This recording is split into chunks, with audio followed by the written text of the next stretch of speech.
Yes, I'd like to call to order the City Council meeting, City of Bel Air Beach, Monday, May 4th, 2015. If all stand for the Pledge of Allegiance. I pledge allegiance to the flag of the United States of America and to the republic for which it stands, one nation, under God, indivisible, with liberty and justice for all. Patty, would you call the roll, please? Councilmember Gerald Cohen. Here. Councilmember Pamela Gunn. Here. Councilmember Mitch Crop. Here. Councilmember John Petrowski. Here. Councilmember Wanda Schwer. Here. Vice Mayor Leslie Matera. Here. Mayor Rob Baldwin. Here. City Manager Nancy Gonzalez. Here. Finance Officer Melanie Cruzona. Here. City Attorney Paul Marino. Here. Community Services Director Alan Godfrey. Here. Thank you, Patty.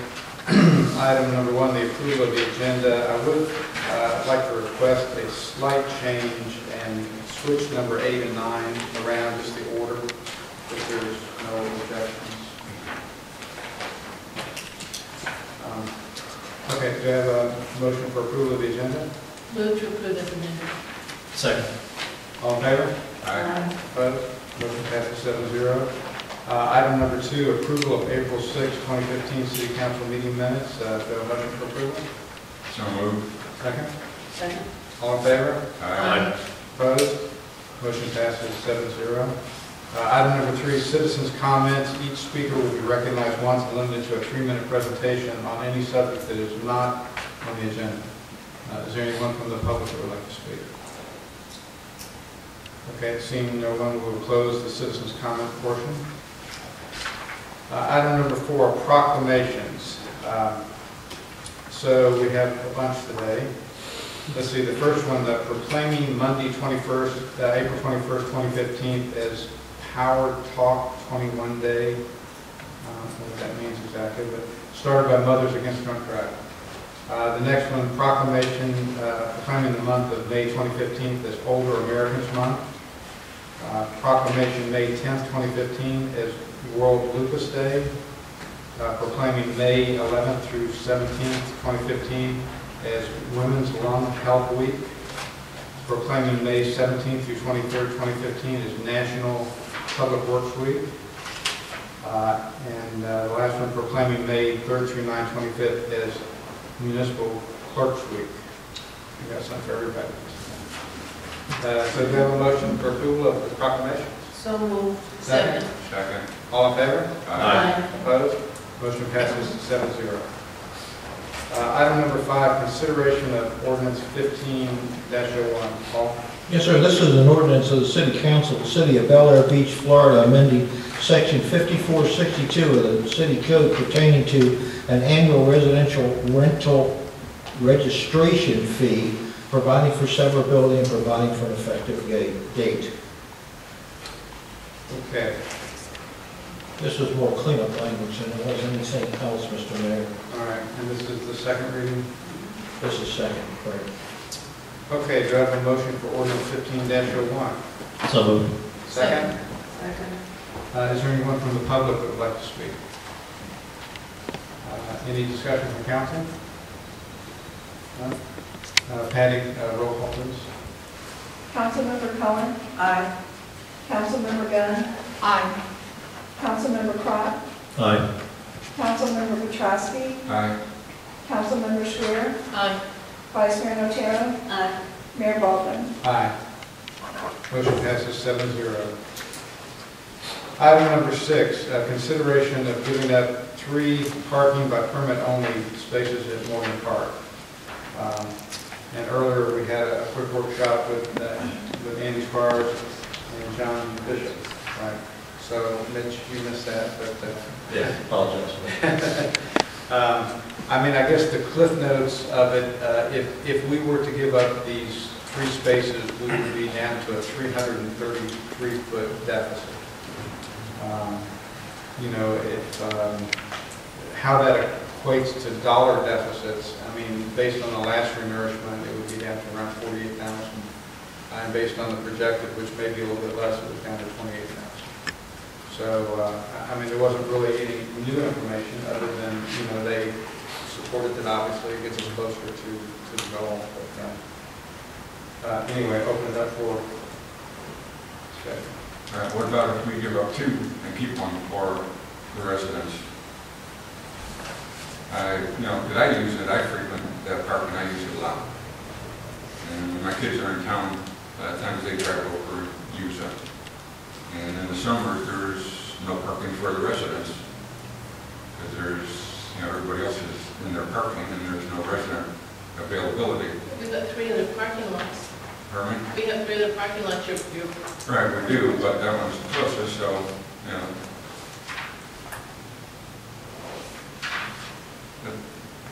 So I would like, if we do it, give up 2 and keep 1. Okay. Other thoughts, comments? I have a question. What if we gave up a couple further down, further south, where there is no bathroom? Does there have to be a bathroom within a... How much space We can't do those. Those are not, Yeah, those are easements strictly for, you mean the ones in Bel Air Shore, those parking lots? Those, as I believe, are easements strictly for Bel Air Beach residents, is that correct, Paul? The whole lot? Yes, that's absolutely correct, and that's all, in fact, you'll find that reference in your property deeds. Right, we don't own that property, we have And we can't allow anybody else in. We can't even park there unless we have a sticker. a sticker. Right, That's the way who you are. right. But that is open to the residents. I mean, if we give up parking at Morgan Park, there are other resident-only parking, I guess. Well, I'm just thinking that Morgan Park is one of the only ones that has a bathroom. Right, So that's why everybody wants to go there. understand.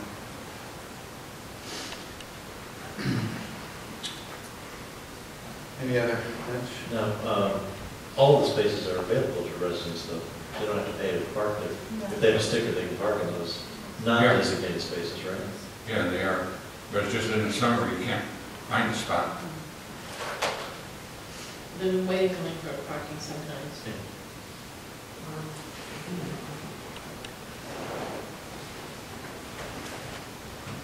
I'm in favor of re-signing those spots to be open to the general public. I don't know, are we making a decision, are we doing a motion on this? Well, we need a motion if we want to make a decision. I would make a motion that we give up the 3 parking by permit only spaces at Morgan Park. Second. Okay. All in favor? Or do we want to call roll? Okay, Pat? Councilmember Cohen, Aye. Councilmember Gunn, Aye. Councilmember Crott, Aye. Councilmember Petrowski, Nay. Councilmember Schwer, Aye. Vice Mayor Notaro, Aye. Mayor Baldwin. Aye. Motion passes 6-1. All right, item number 7, request city council's authorization for city manager to accept the memorandum of understanding submitted by Pinellas Central. Yeah, this is the same memorandum of understanding that we receive every year from Pinellas Central Fire and Rescue District, and I ask the council authorize the city manager to sign it among you. Any discussion, comments? Yes, I had a question when I read all the backup material. Where do they work out of? Pinellas Central Fire and Rescue District, they have a fire district office in Indian Rocks Beach. I think it's on, the address is right here, Okay. 304 First Street. So they're not looking to use our building at all? No, they're not. Now, they are going to be operating also out, that's Fire Station 26, out of Indian Shores, out of their municipal center. No, they're not looking to use our center.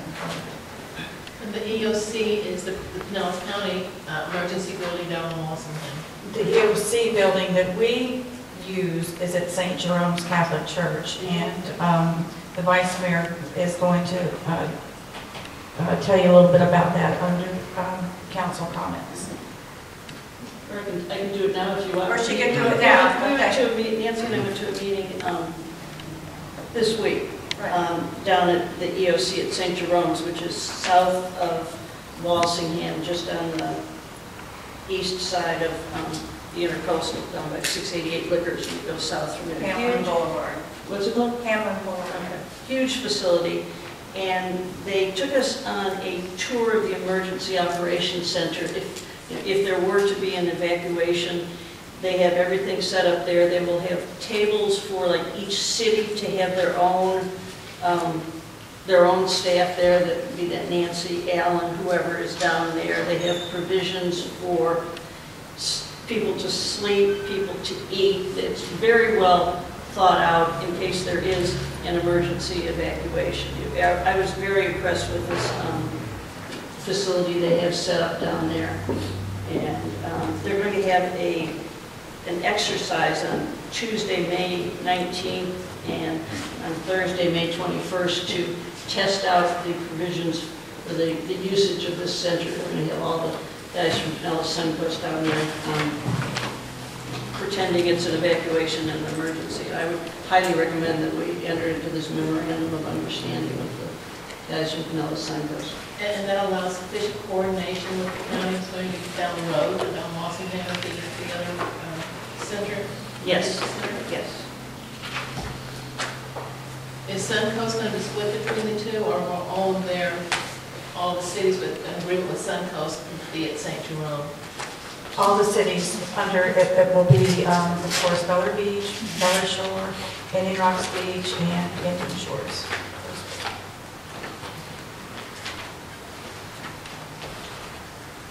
Any other discussion?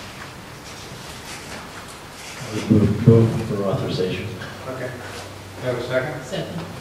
All in favor? Aye. Opposed? Motion passes 7-0.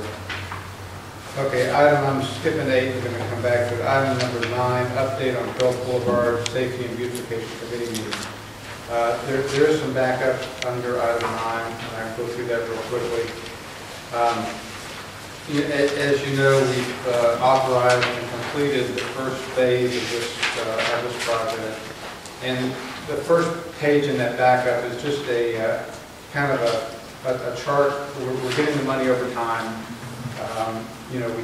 We have to spend it incrementally.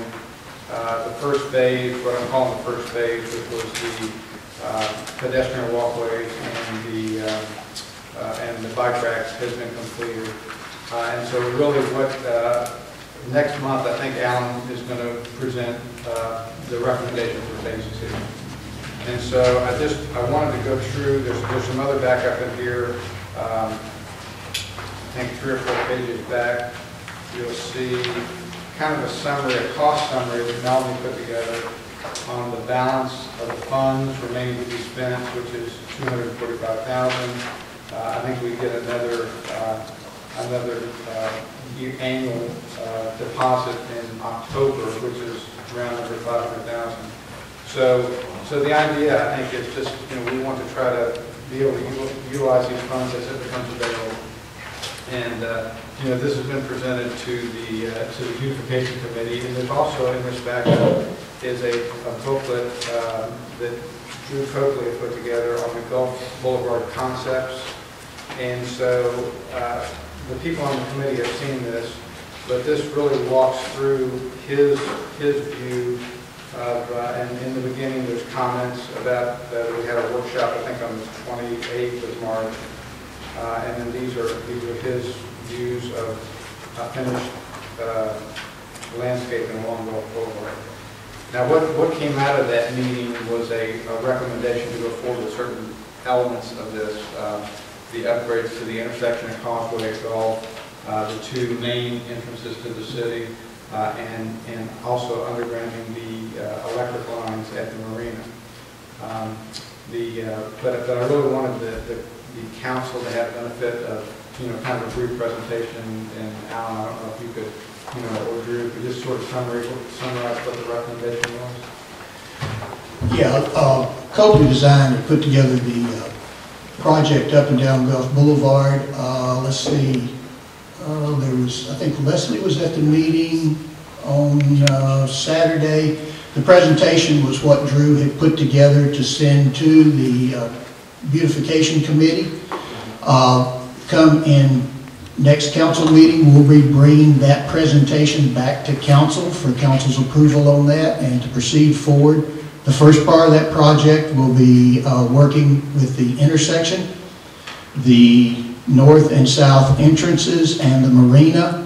We'll also be looking at the treescape down Gulf Boulevard, which will be in the future as we accumulate funds, but also this is going to give us a chance to look at possibly removing some of these overhead lines across Gulf Boulevard. So it's going to be one big project. Once we get approval on that, we're ready to go to the county and get this thing started. Okay, any questions? I will say that in phase one that we put together, I mean, I think that was kind of masterfully done, really.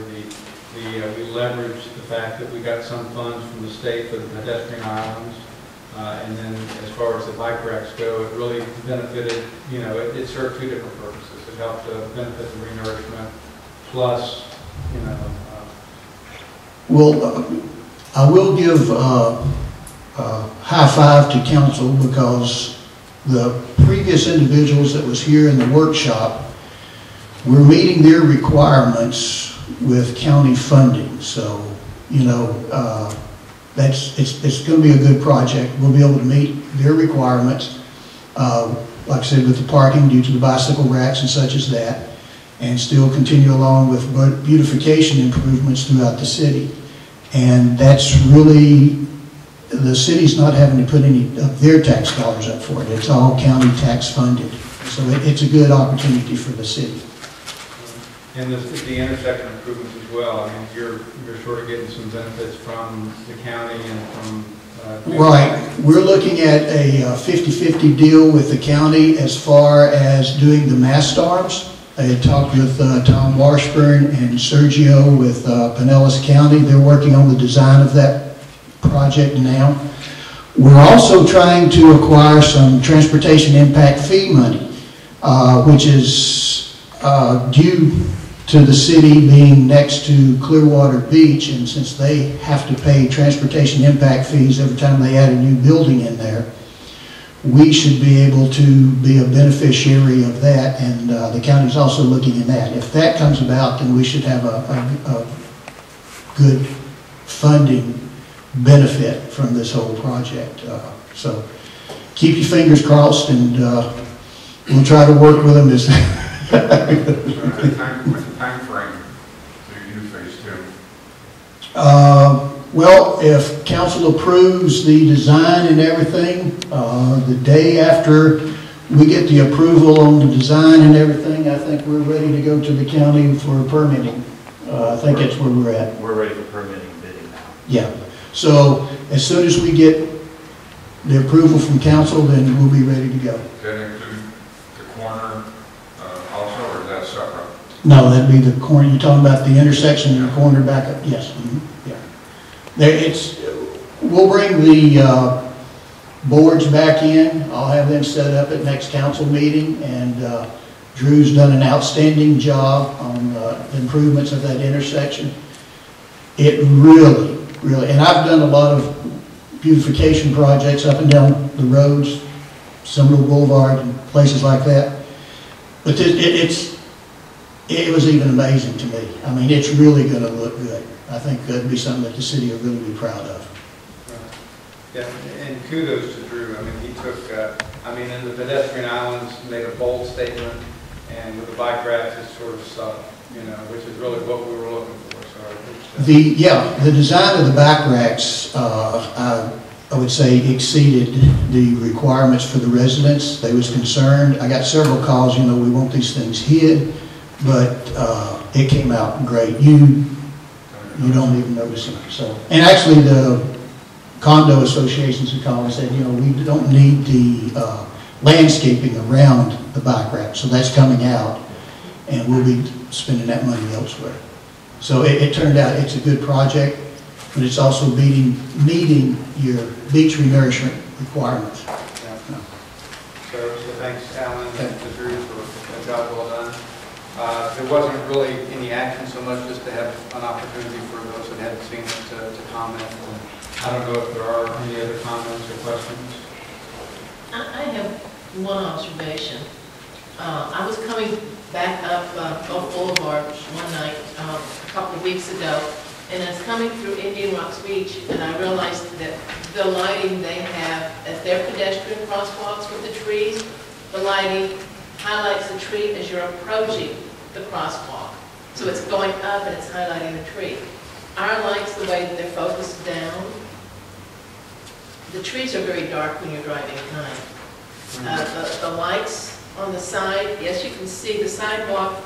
If somebody was standing there, you could see them, but you wouldn't see anybody in the cross because the way that focus is seems to be very narrow, and the trees are very dark. It's almost like we need a little bit of a landscape light in front of the tree to highlight, so when you're driving, you know it's there. I don't know if anybody else has noticed that driving through there at night. If you'll hang on to that thought until the next council meeting, we can look at putting that into the design. I remember that. Yeah, it's, without trying to change too much, that would be something we'd probably go back and talk to Duke Energy about. With the Sanibel lights, one of the issues came up is being able to see the pedestrians.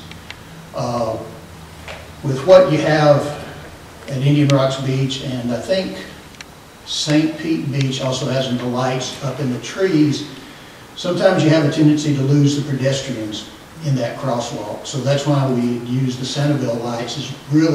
It's only to light up for the pedestrians and to see where they're walking and make sure they don't trip. But we can look at that. That's an option. Yeah, drive through there at night and see if it's as dark for you as it was for me. Yeah. And we can. After your eye surgery, it'd probably be better.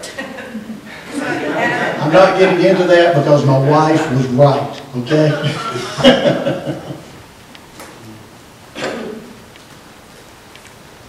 Okay, all right, so again, that was just for information. The next item is discussion on a Bismarck palm tree located in the pedestrian crosswalk at 19th Street Beach access. This came up at the last beautification committee meeting. We had the resident, Eva, I'm sorry, I forgot the last name, who would come with a concern. And so I just wanted to bring it to council's attention. Their house is located directly across from beach access. I mean, I actually sort of know that house because when it was for sale, I went in and looked at it, and I can tell you they do have a stunning oceanfront view. But I just wanted, it's a concern. Eva, I don't know if you want to address or say anything. Okay. So, comments, thoughts? Again, this was a concern that came up. Basically, the issue is the Bismarck palm is blocking their view from one location. Now that was, it was discussed. I mean, we talked to Paul about it. I think Paul maybe has an opinion on that we can share.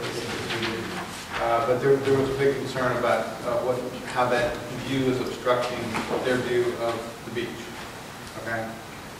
So to relocate that, it could be done. It would be an Allen probably should cost them.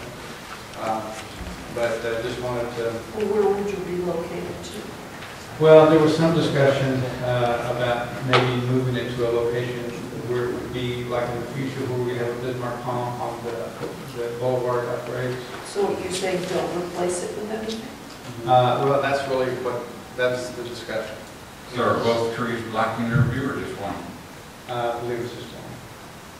And we're looking at, I'm sorry, but on this new beach beautification, I'm looking at, they're talking about putting palm trees all the way up and down Gulf Boulevard.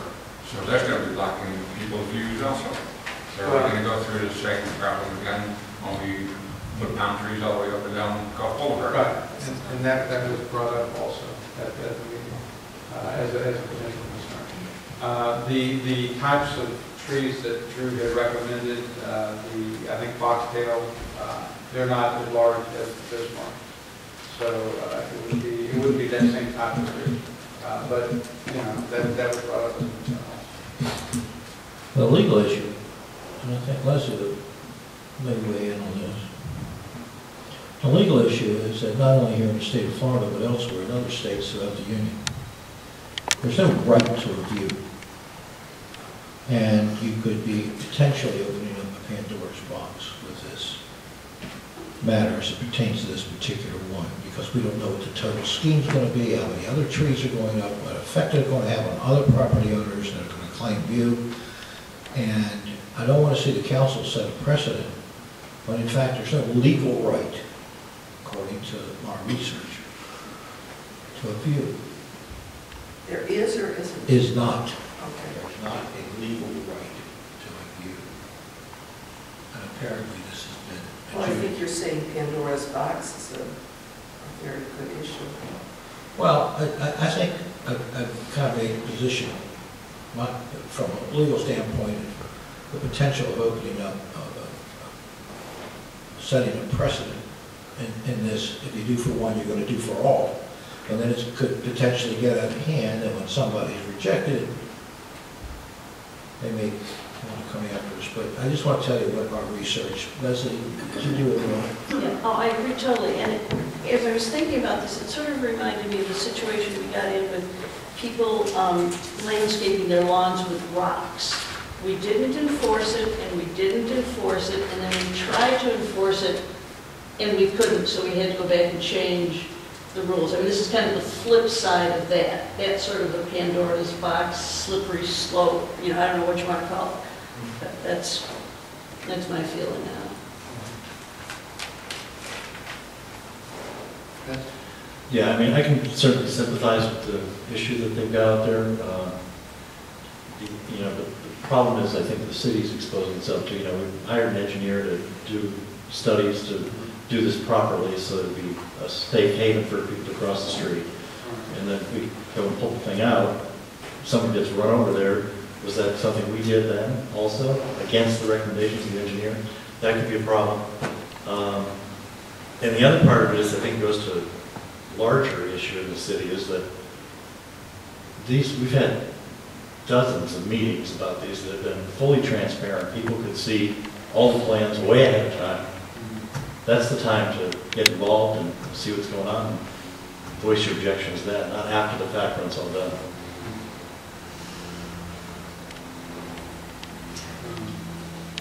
Other comments? I will say the concern that you brought up about the boulevard trees, because I was concerned about that also, and Drew can probably help me a little bit, but the elevation at the street, I think, is around 6. You know, most homes are up at 10. So, you know, you're up 4 feet, and if you're looking out 6 foot tall, you're looking at it about 10 feet. And so I don't know, Drew, what's on the ponytails, what's the clear trunk height roughly? Are you talking about the foxtail palms? Yeah, the foxtail. Well, all the palm trees would go in about 14.5 to 15 foot clear trunk. Okay. That's for DOT clearance. Okay. And what's the growth on the foxtails? I mean, how tall will they go? Your foxtails are going to run about 30 feet. If you're in prime condition, which would be in a nursery, you might get close to 40, but you're probably not going to do that out here. Right. You're going to get a couple foot growth per year. Okay. Again, that's going to vary on water and fertilization. So, As opposed to this one? Right. Joe, how tall will those Bismarcks get? And how quickly do they grow? well, they're going to start slowing down, but they're going to get at least 18 to 20 feet and possibly more in height. And what are they now? They should be 15 foot of clear trunk. That's what was ordered. They're ranging. They're about half a foot off either way. Okay, but you said their growth rate will slow down. As they get older, they're going to slow down a little bit. But they're going to max out, and they'll slow They're down. 15 feet clear trunk, then people can see right around them. Because you said they're 10 feet up, 6 feet plus 4 feet. Well, I'm talking about the boulevard at the ground floor. I mean, we're kind of mixing up two different issues. The boulevard trees that he's proposing to use foxtail are smaller than the Bismarcks. You know, the concern that John brought up is that those boulevard trees would also block views from the ground floor. But I think, based on what I just heard, they probably will be sort of in between the first and second floor, and probably won't obstruct the Well, I'm not sure exactly what all the views are going to be, but you need to be concerned that, yes, they are going to stay, they're more of a medium-sized tree, and that's one of the important issues for traffic engineering. But keep in mind, the taller you go with the tree, that's where your power lines are, and you're going to get stuck. So you got to be really careful about that. So, yeah, so there's two, the tree at issue is Bismarck, which is the bigger tree, and it's taller, and I think the view is from their second or third floor that they're obstructing. Yeah, we wouldn't propose Bismarck's as a street tree. It's too large of a tree. It wouldn't fit any of the clear zones. The design that's in the brochure, I think it's excellent. It's going to really dress up the city. Well, at this point, if I may, I've already had a pre-meeting, if you will, before we go for bidding, or not bidding, for permitting. So I've already had the urban forester review the plans. Okay. So effectively, what we're showing is a good start, somewhat of a blessing up front. There's still some other things that have to be reviewed. So as you look at the plan and you look at the locations of the trees, we're already in the right direction of that. One of the things to be concerned about the trees, and again, if I can just go into a little bit of detail, that's all right. With the county, this is a county road, so we have restrictions where we can put trees. According to the county code, we can't even put them in the median strip between the curb grass and the sidewalk. It's only 8 feet wide. But what we've asked them, if they would, traffic engineering, because that's where this really falls into it, the Green Book, which is the FDOT booklet, which really guides the guidelines for all the roads throughout Florida, they'll allow us to put them in there. Problem is, county takes precedent because they have a stricter code. So again, we've already had a meeting with traffic engineering. They're open. We had to get approval from urban forestry, and I pretty much got a blessing from them. I mean, anything can change, don't get me wrong. So as you look at the plans, you can feel reasonably comfortable that it's a good way to go and probably should work. We'll just have to work on species if you're thinking some alternate trees. Yeah, and I think, and that is one thing that came up with the beautification committee about whether to use a taller tree because of that view issue. And I think, I really, because this boulevard tree plan is really a future plan, if you will. I mean, the design is now, and we're trying to show the overall concept so we can get, the county to understand what we're trying to do along Gulf Boulevard, maybe get them to move some power lines. I mean, there's a lot of benefits that can come from this. But the actual work for these boulevard trees is in the future, the little ones. Right. And so it still could be, there could be other discussions, and there may be other things that come up. I mean, one thing about this beautification money that's kind of unique, the things that we used it for, the pedestrian islands and the bike racks, were sort of things that presented themselves, and we don't know what's going to present itself in the next years to come. So there may be a different thing, but I think, I think what Drew's done is a great plan, to go from, and then we'll see.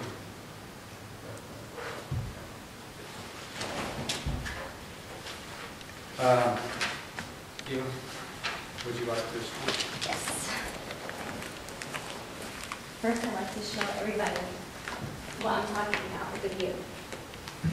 Just pass that around. The before and after. Are these the same things? It's the exact same view to my balcony. And I'll just read the letter that I had prepared, which I didn't have to read at the last meeting because it went extremely well. So I'm a little bit surprised today, but I'll just start with this. Hello, thank you for the opportunity to express my feelings regarding the Gulf Boulevard beautification project that is currently underway. My name is Eva DeVries, and my address is 1851 Gulf Boulevard. I've been a resident of Bel Air Beach since 2003. When my husband and I purchased our home on Gulf Boulevard, a key selling point was the unobstructed view of the Gulf looking over the 19th Street beach access. There are no other properties on Gulf Boulevard with such views or given assurances no structures would be added to the beach access in the future. Our home was also designed and built with that notion. The purchase price and resale value of this unobstructed view were also key incentives to buy our home. I understand the risk of owning a home on a main road opens us up to the possibility of various changes on the road. However, a huge palm tree being erected in the middle of the street wouldn't be one of them.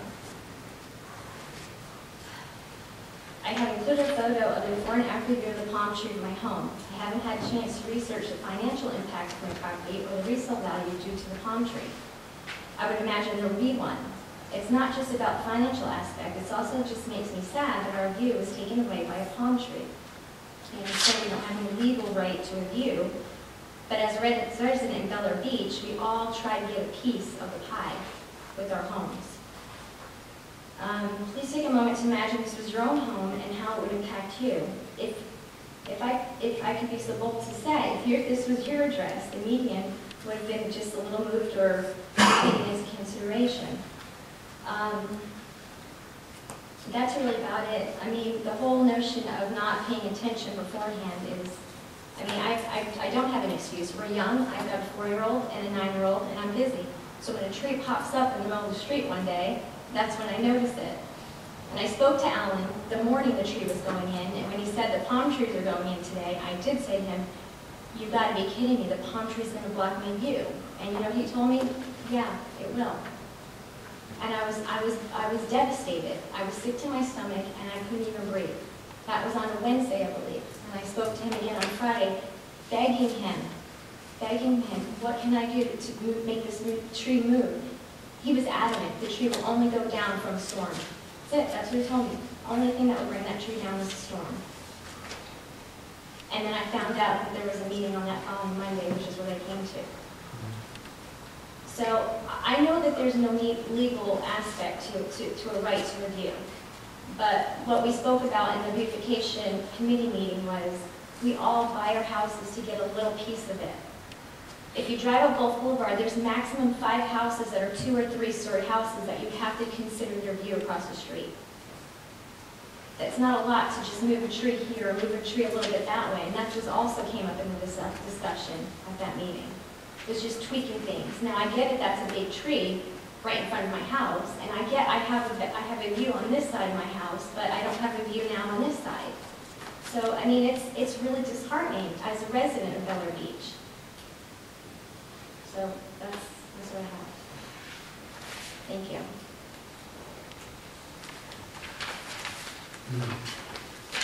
Alan, I know you've looked at this somewhat, what the effort would be, I guess, in order to do this, just so the city council is fully informed on that. Well, the cost to take that tree out and relocate it is $6,000. We would have to go back and reimburse the county for the funding that they paid for that tree. I think that tree cost $5,000 is what the cost on them trees was. $5,000 or $6,000 just for the tree alone. That does not include the MOT for traffic control, the crane, and also the time to put a tree in. So all that would have to be brought back out of that funding for the county and reimbursed. So let's say if it's $6,000 to relocate that tree, we could possibly figure that it's $6,000 we'd have to come back to the county plus the purchase of the tree. So you're looking at roughly $11,000 there, plus $6,000 to do the relocate. So you're talking about a pretty expensive tree. That's, you know, if it is adamant that the tree be removed, it would be cheaper just to cut the tree down, which would be about $3,000. But anytime we do work out there, we're going to have to close the road again. So you're going to have MOT expenses. So it's a very expensive decision. It's a political decision that the council has to make. Staff has no recommendation either way. That's why y'all get the big bucks. So. Alan, aren't there 2 trees there? Yes, there's one on each side of the. But if you put in a different kind of tree, is that not going to look funny? Yeah, it would. That's another question I'd pass on to Copley Design on that. It wouldn't be. That's a very good design. We've gotten a lot of comments that's very positive about the design. I think the city makes a statement. I do understand the issues that the resident has, but as I told her, as far as me being able to take the tree out, that would have to be something that a storm would do. That's between the council and the weather. But wouldn't we have to take 2 trees out to make them uniform? If that's a design thing, you would probably, take both trees out. I wouldn't be into the design thing. We'd have to go back to Drew and probably get his opinion on that. Yeah, it would look kind of Would be Off balance. center. right. It's an expensive decision. I mean, you're talking about a lot of money to take that tree out. And if I'm understanding Drew correctly, we're probably looking at that tree rolling out of that line of sight in the next 3 years, maybe. If that tree winds up, possibly that tree would wind up a little bit higher over a period of years. And we might be able to do something as far as trimming the lower palm fronds on that. Would that be a possibility? It's possible. Yeah. So, I mean, there's other options that you could consider. Yeah, it looks like some of them are stressed, and they need to be trimmed anyway. Right now, matter of fact, they're coming out tomorrow to actually trim that tree that's in question there. So, I mean, yeah, it might be something that we look at over the next couple of years, see what the growth is of that tree. It would be up maybe a little bit taller, look and see what kind of trimming we can do. I would still probably bet on a storm because as familiar as I am with trees and medians, the storm takes their share. So,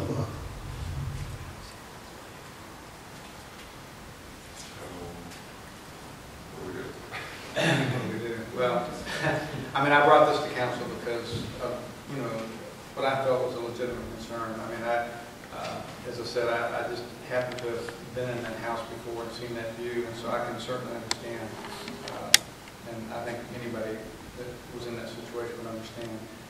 But I thought it was something that, the beautification committee is an advisory board. It's really council that makes the decisions. So I just wanted to bring it forward and see what the pleasure of the council is. Did the advisory board have a recommendation? Well, there was discussion about moving it. But again, that's that meeting was probably not one of my finer moments, but maybe Jeff. But I live on Gulf Boulevard, and so I certainly understand that and sort of fight for the status quo. This town. I remember we've got a 50th anniversary thing that I forget the lady who put together. Kay Wilcox put it together. And the one thing from that is how that all the people that fought to sort of keep Bel Air Beach a unique place. And my thing has always been, hey, let's fix it, keep it nice, but not going through a lot of changes. But I certainly sympathize and understand. I've kind of got the opposite problem. If you've been by my house, I sort of block my own view. It's hard to see my house for the trees. So, it's not necessarily my issue, but it's an issue up and down Gulf Boulevard. And as John pointed out, that was a concern I had when I came to that meeting, that the boulevard trees may be creating more issues. And when Eva brought this, it's like, see, I told you, that's my concern. And from there, it went downhill. But all I can say is that I think it's a legitimate concern, and it's something that I want to bring before. So is there something we have to vote on, or what? Well, I guess the reason I brought it up is whether we should take action. Okay. I would be against doing anything with that tree. See, you can hear it. Could you give us a chance to go up and down Gulf Boulevard ourselves and notice whether other trees are in somebody else's view, to see if this is not a unique problem or it is a unique problem? I've not had any other complaints. Matter of fact, I've had a lot of comments as to the positive aspects of the trees. We had one resident that, I'm sorry, I can't recall their name. They said, well, actually, I wish you'd put them in front of my house because, they like. So, it's This would probably be the only negative complaint that I've had as far as the location of the trees. Everything else seems to be very, very positive. Have you checked with all the people on Gulf Boulevard though? I mean, some people don't know how to complain. Yeah, well, I guess if you were. I could not vouch for that because I get a lot of complaints. Now, I think we're pretty much, Okay. they know how to complain here, with a grain of salt. But I think, like I said, I've gotten several phone calls about it was very positive. I think when I look at other municipalities, we have one of the better designs out there. It really makes a statement for the city. It is, you know, but staff would need direction from council before we would take any action on that. In the beginning, I was against it. After they're in there, really addresses it up. And I was thinking we should have more. Yeah. There's a couple of spots there, a wide grade in between two of them, that we could have put more in. Yeah, when the engineers came out, I think we had one more median in there, but it was taken out just due to traffic issues or line of sight issues. Right.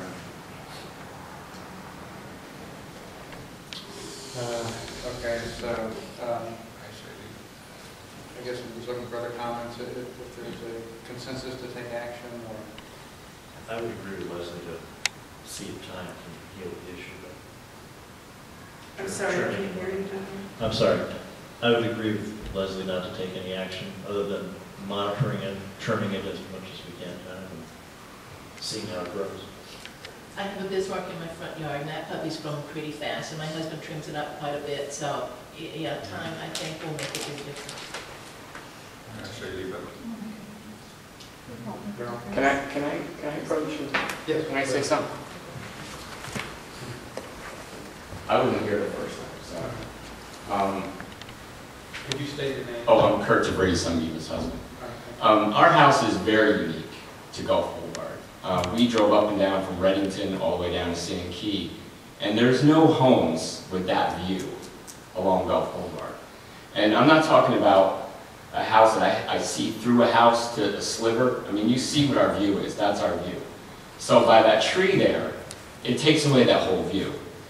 And I guarantee any of you, if that was in front of your house, would not like that. And that tree's going to get bigger. I don't want to see a trunk. It's going to get wider. Trimming it, we're all Floridians. We all know what palm trees do. I mean, it's not going to get any better. So I'm getting double dipped there because I have those huge LED lights that shine right into my bedroom. So I not only have this huge tree, I have these monster lights that light up. I mean, I don't know, somebody said they can't see people. You could see, I don't know, I mean, you could go play baseball out there.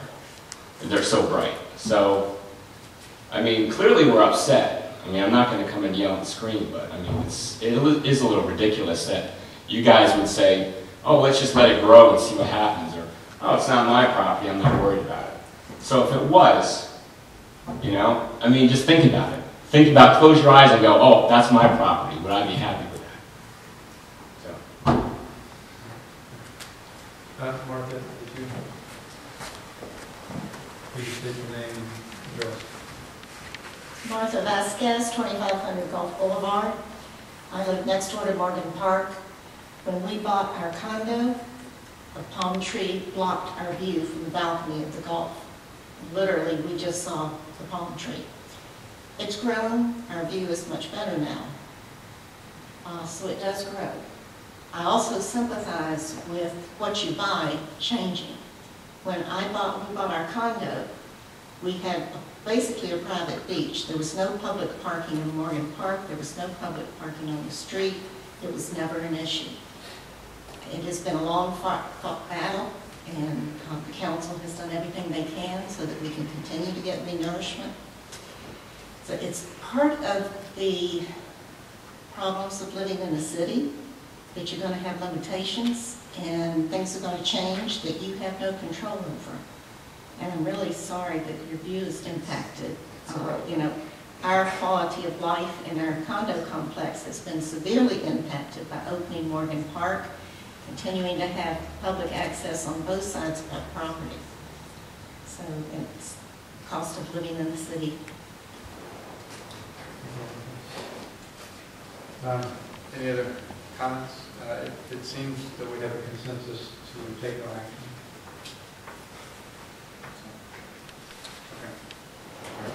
Okay. At this time. At this time. At this time. Okay. All right, item number 10, consideration of a 2-year reappointment of Calvin Warren and Dean Sharman from the city of Union Rock Beach as representative of Group C cities to the Technical Management Committee, Pinellas County Department of Public Waste. Nancy, do you? Yes, both Calvin and Dean have been the representatives of the Group C cities for a number of years, and that they felt that it was the time to kind of make it formal. I've never received one of these letters, and I did call and speak with Ms. Oswald, and she said that they attend the meetings and want to continue to be the representatives. Any comments? So do I have a motion for reappointment of Calvin Warren and Dean Sharman? Second. All in favor? Aye. Opposed? Motion passes 7-0. Item number 11, consideration of reappointment to the Park and Recreation. Patty? Mr. Sample is currently a park board member, and he would like to be reappointed, so we're asking that council reappoint him. I would move for appointment. Second. All in favor? Aye. Motion passes. Yes, thank you. Okay, consideration of resolution 2015-02. Paul? Yes, sir, this is a resolution of the City Council, City of Bel Air Beach, Florida, authorizing signatures which are here for purchases of certificates of deposit, city check writing, withdrawals and transfers of funds, wire transfers, and any other financial transactions on the part of the city, instructing any financial institution to accept a certified copy of this resolution as evidence of legal authority over the city accounts and to establish an effective date. Okay, do I have a motion for resolution 2015-02? So moved. Second. Second. Any discussion? Patty, can you call them? Councilmember Gunn? Aye. Councilmember Crop? Aye. Councilmember Petrowski? Aye. Councilmember Schwer? Aye. Councilmember Cohen? Aye. Vice Mayor Otero? Aye. Mayor Baldwin? Aye. Resolution passes 7-0. Mayor and council comments. Pam? On April 29th, I attended the Big C meeting, and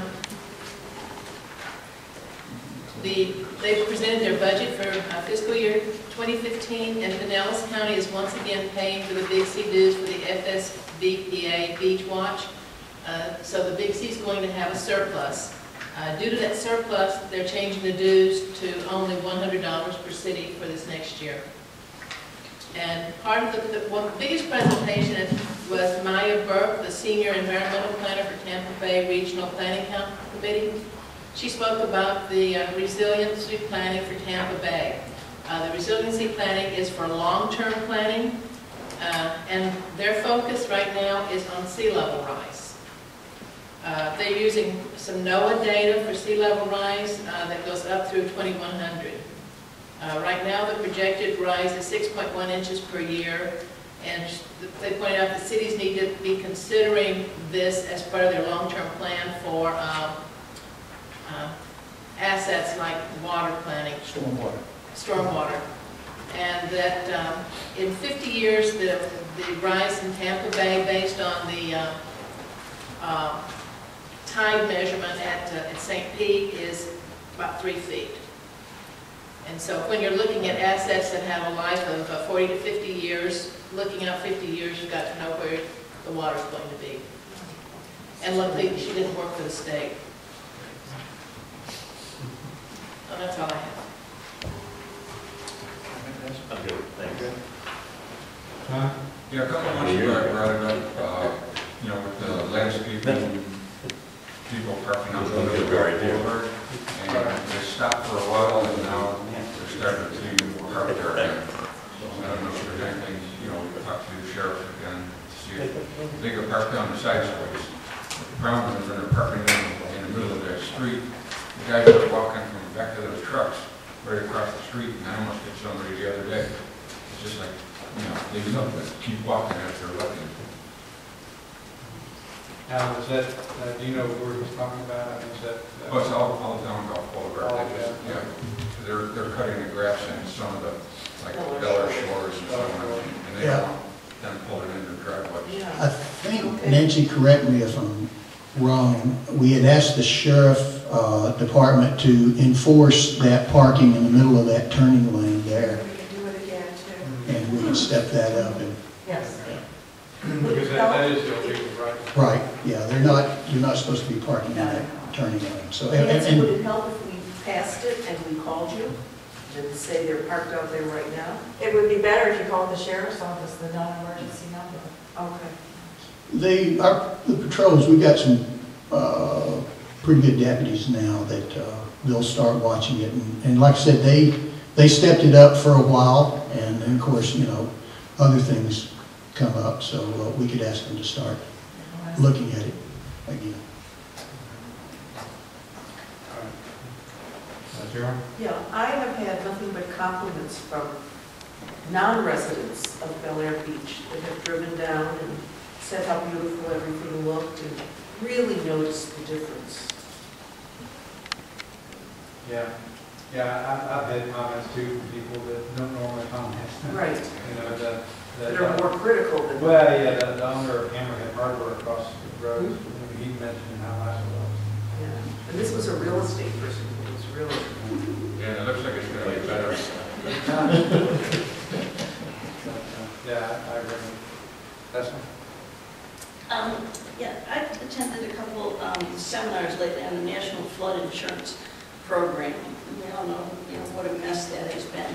But one of the things that came out of this is, I'm sure you're familiar with the community rating system, which is a national program that the communities can give the input, and based upon your activities on floodplain management, so that you get a percentage discount on your insurance. And we are currently at class 7 and get a 15% discount off of our flood insurance. And if you've ever seen it, the manual for this CRS system is like 2 full volumes. It's a nightmare, a disaster. The form they have to fill out is amazing. There are companies that some cities hire that do just this, just to fill out their CRS forms. We have Nancy, and she does a magnificent job, and I want to say kudos to Nancy on doing the CRS stuff and giving us our discount. Thank you. And that's my question. The mayor of Madeira Beach made some comment in a side conversation he was having with Mayor Lowe from St. Pete Beach that they have one of the best CRS ratings in the state. Madeira? Madeira. I think they did something like raising their base limit for construction to 14 feet. Madeira Beach has a rating of 6. We have a rating of 7. I don't know how far they are. Other places around here have ratings of 6s and 7s. But the Florida League of Cities is working with the guys in the Department of Emergency Management up in Tallahassee to provide help to the cities to try and get your rating up as high as you can to get the maximum discount. And I know Nancy's been in touch with some of those people, and they're going to come out and see if we can get a couple extra percentage points off of our insurance. Are you saying don't pay your insurance yet? Wait? No. Okay. No. This is something that we do every couple, I don't know how often it is, every several years. It's not every year. Every year, we have to be recertifying annually, but every 5 years, it's a cycle visit, and that's where they can determine if you stay at the class 7 or lower or higher. I know Henry Park lost their rating under the new CRS manual, and I do have my recertification, my cycle visit for the 5 years in June. You know, the insurance company raises your rate every year, so then they can lower it back to where they were in the beginning anyway, so. Have they raised the elevation at all? I know they were supposed to be looking at new, new survey data. New maps. They're in the process of doing that. Wasn't that come out yet?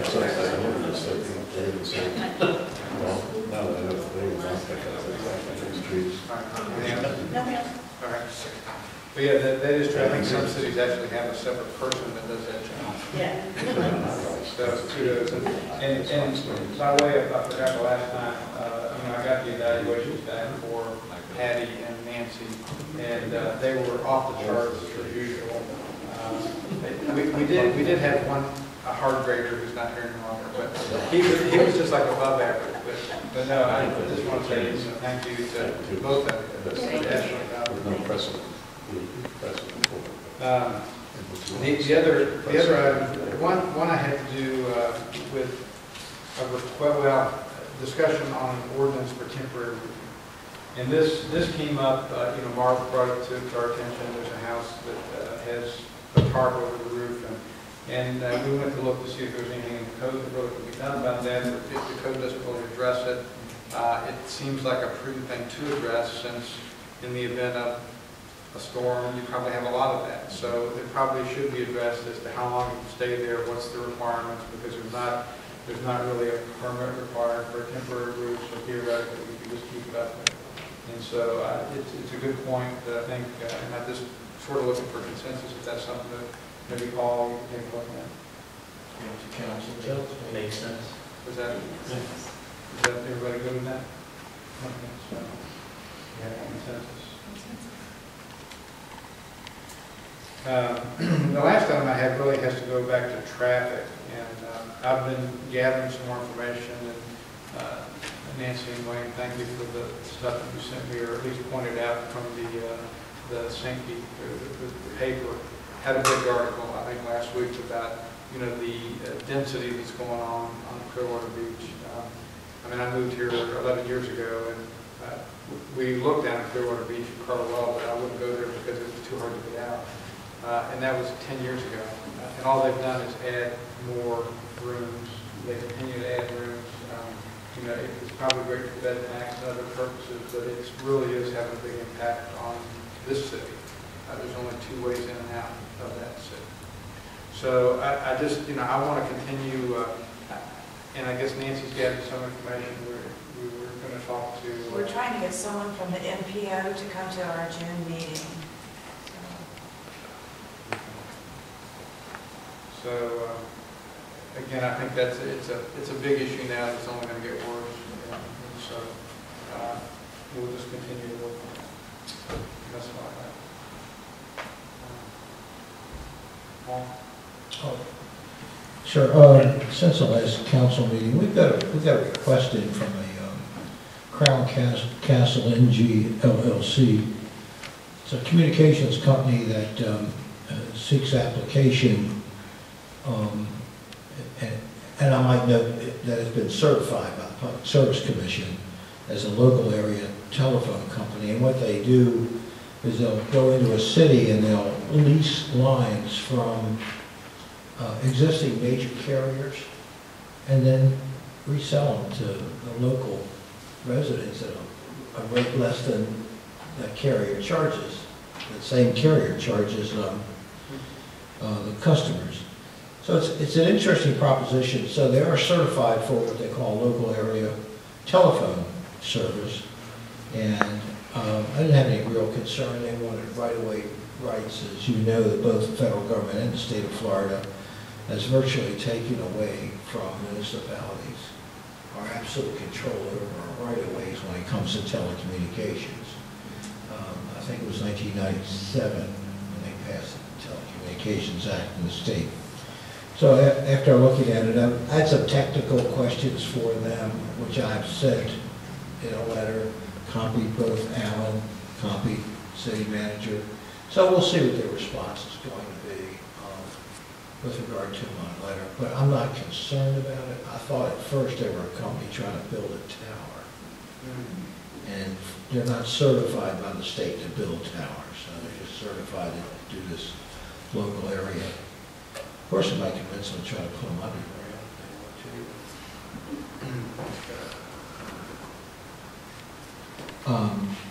At the next meeting, I've got to pick up a law enforcement official at the airport at 4:30. We should be back by 6, but I just want to give you a heads up. I might be a few minutes late for the June meeting.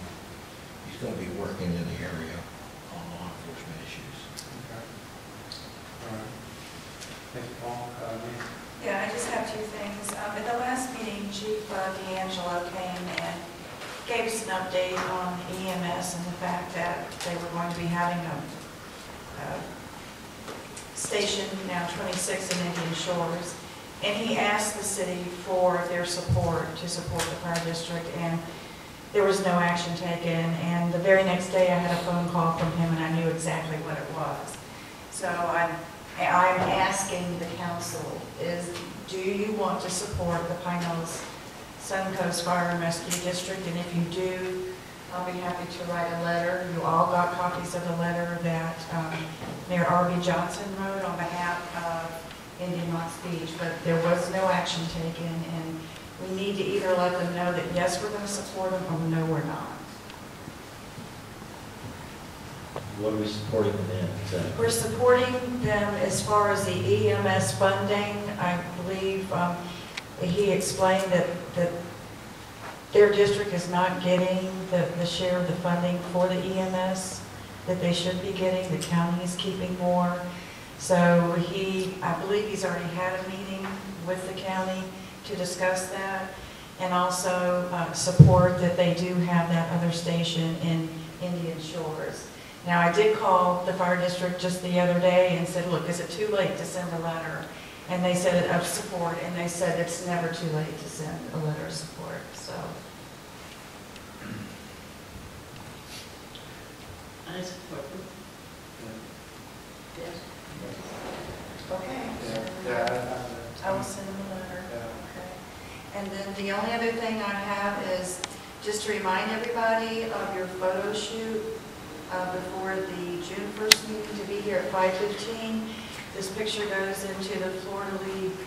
It's for their annual conference, and we want to do something different this year with at the dais, and want it to look really nice. So please make sure You want you're us to wear our Bel Beach shirts? No, Patty, do you remember what he suggested as far as colors? Solid colors. He said solid colors, but when you were reviewing, all the other cities, they mostly had on sport coats or tie, or the ladies had on, very few had on their city shirts, and I think you prefer the since it's going to be in front of the seal. Right. I mean, what do you think? Yes. Just want to remind you.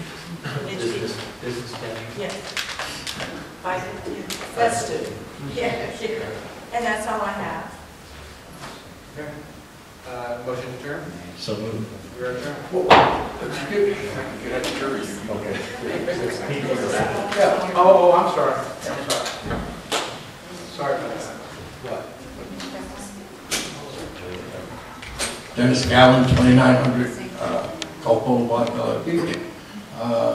You said they're not going to do the shrubbery and greenery around the bike racks. Is that correct at this meeting? Is that correct? Okay. But the other meetings I attended were about putting in the bike racks where they said they were going to do that. No? I wasn't at those meetings? No, they did talk about doing it, but the information that we have received from the condominiums is they do not want additional landscaping. Did anyone from 2900 Gulf Boulevard tell you that? Because they sent me down here when you did a presentation out here and for comments, and I put in the comments that I thought it was nice. Well, we did have some that left comments saying that at first they thought they wanted it, they actually... From Serena Del Sol? No. Oh, because one of the board members is here tonight. Yes, from Serena del Sol. Really? And they changed their mind and said, no, we don't want any landscaping. So that was discussed All right. at the last Gulf Boulevard beautification meeting, that it was a consensus not to do the landscaping. Well, I didn't even know we had enough. Everyone said we don't want to call attention to the bicycle racks. Well, it's hard. You know, everybody talked about how nice they are. It would have been nicer without them, but they are there. And you're not going to call attention to them, that they're there? Okay. I think if you cover them with greenery, you're not going to draw attention. Okay, maybe you are. Thank you. One thing I did want to mention, just sort of sincere condolences to Leslie for passing my opinion. Thoughts and prayers.